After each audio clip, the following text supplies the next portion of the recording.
Hi everyone, this is a timeless message for the collective. And the message I wanted to create today is really around 8 fundamental actions that twin flames actually need to take in order for a successful twin flame journey. Now, part of my intention for this channel that I've created is really to create timeless messages so that anyone on a twin flame journey, regardless of where they are in their journey, can kind of find my channel, understand some of the key things that they need to work towards in order to progress successfully on this journey. So my hope is that with this information that I share on my channel, twin flames can really overcome obstacles, release lower frequencies, and based on this video, which will cover key fundamentals, know exactly what they have to accomplish on this journey and shift energetically so that, given that this is an energetic connection, you can shift from darkness into light and toward inner union and divine union as quickly as possible. I'm going to go through 8 fundamental actions that you actually need to take on this journey, but please know that these are not in any particular order because this will vary based on everyone's individual journey. Number 1 is, and I talk about this on this channel, is really detaching from the 3D. It's a given that we're human beings. We have built very strong egos and identities around who we are in our day-to-day, and we actually define ourselves based on these identities we've created. However, what this journey is really asking you to do is detach from your 3D identity to understand that you are embarking upon a journey that is relevant to your soul, and therefore any connections on the outside that kind of hold you hostage, you have to let them go. In relation to your twin, this actually means cutting off contact with them, basically deleting and removing anything physical you are holding on to remember them. Because remember, your mind needs stories to feed off of. So if you keep going to your twin social media, old messages, you are feeding your mind with old data and stories that it will actually continue to recycle before you when you are trying to go through a detachment process. So it is very, very important that you detach from the external and the connection with your twin.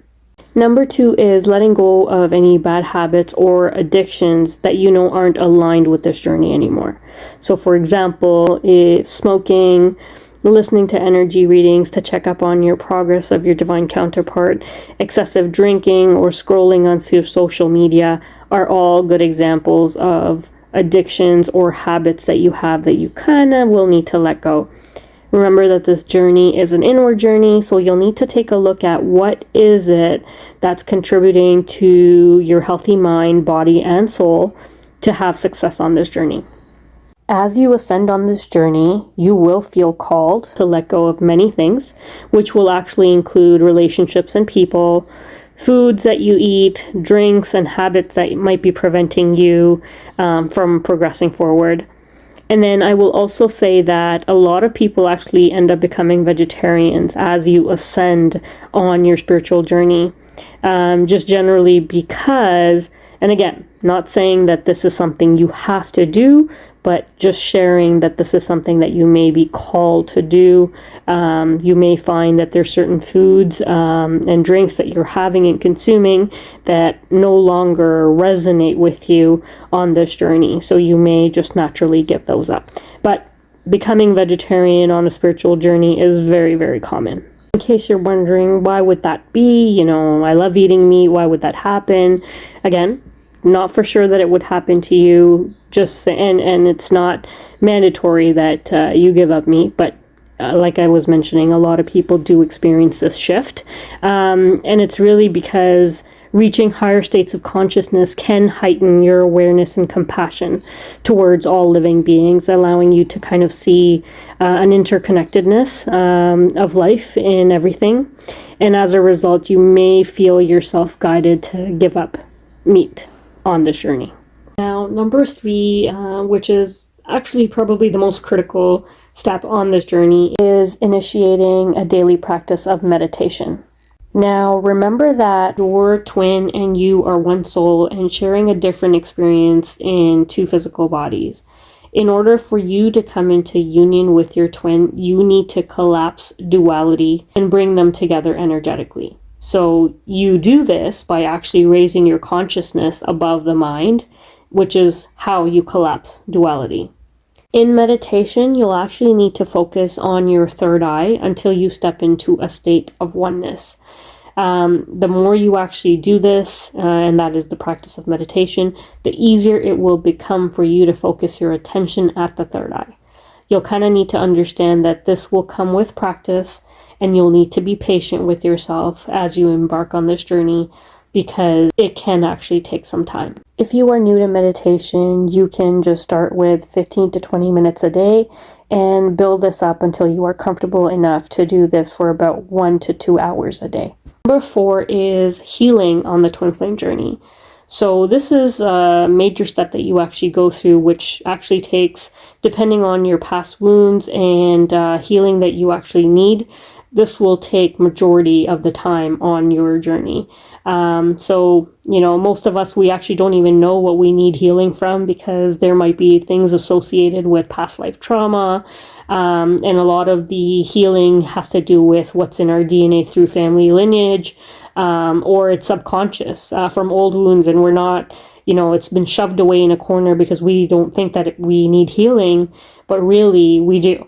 So the fortunate part on this journey is that if you are not aware of what needs healing, Kundalini awakening will happen to you. It will come along at some point on this journey and force you to heal. Basically, Kundalini, which is Shaktima, that's also how we address the Kundalini energy within our bodies, will rise through your chakras in order to heal you. Now, the way that you can actually help this process is through meditation, looking for other ways to heal yourself for the traumas that you are actually aware of.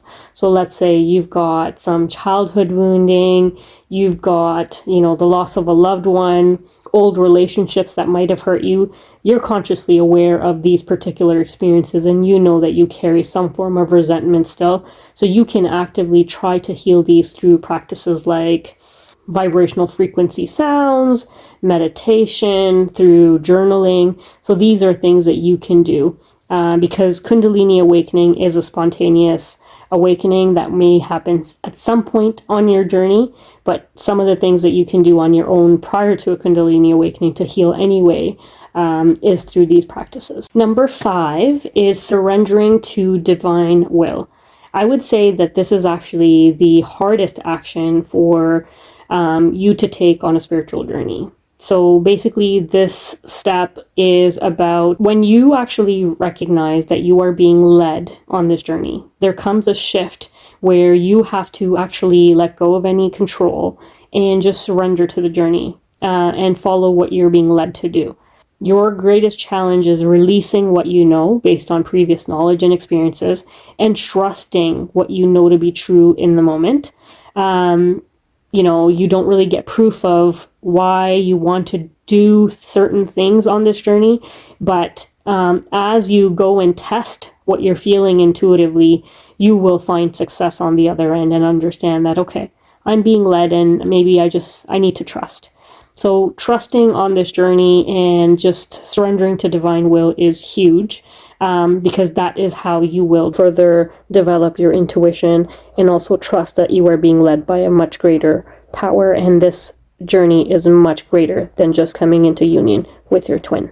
Now, number 6 is developing your intuition and spiritual gifts. Tapping into higher states of consciousness will actually strengthen your intuition on this journey.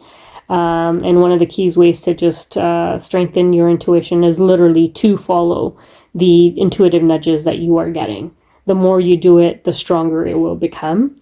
Your actual role is to follow your intuition until you can unlock your spiritual gifts. So yes, each twin does have their own unique gifts, which you will experience through this journey. And this really becomes heightened when you go through a Kundalini awakening. You are likely to experience this at some point.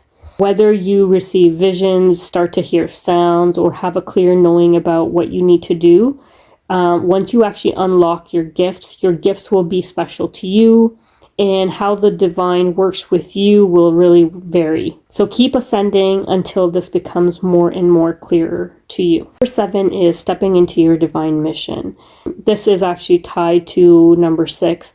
When you actually start your journey to union with your twin flame, you actually aren't so sure about divine mission. It's something that you hear about, it's a buzzword, but as you get further along this journey, you will realize that you are being led to your divine mission. So it's not something you need to preoccupy yourself with when you are new on the journey, but it's nice to be able to be open to this concept so that you can understand how the lessons you've gone through, the experiences you've had, have been shaping you for your divine mission. The 2 key things that you need to know about your divine mission is that you want to pick something that is heart-centered, so it makes you happy, it makes you feel more alive and fulfilled, and you want to be able to use your divine gifts along with your previous experiences as a combination to do something great for humanity. Remember that to be a twin flame means you were chosen to be of service to humanity. You are not meant to work really hard once you transition into your mission. So you want to look for ways to slow down your life, to enjoy the present moment, and abundance will still flow to you. A huge part of this journey is to reprogram your belief system and understanding that you do not actually have to work hard to make money. As you ascend, abundance will naturally flow to you. Number 8, which is, I'm sure, the one that everybody's waiting for, is union with your twin flame. The reality of uniting with your twin flame really is that as you go through what I've described in steps 1 through 7, union with your divine counterpart is imminent. The key indicator, however, actually comes from meditation, which is that once you step into the state of oneness in meditation, recognizing your true self, which is a part of the divine, and so is everything else in the universe, you actually end up collapsing duality. And this is when you can easily magnetize your twin back in for union at this point. I hope this was helpful in helping you understand the critical steps that you kind of need to work towards on the twin flame journey. And as you master these actions and key steps that you need to take, you will come out the other end transformed and in union with your inner self and your divine counterpart. Thank you so much for listening. I hope this was helpful. God bless.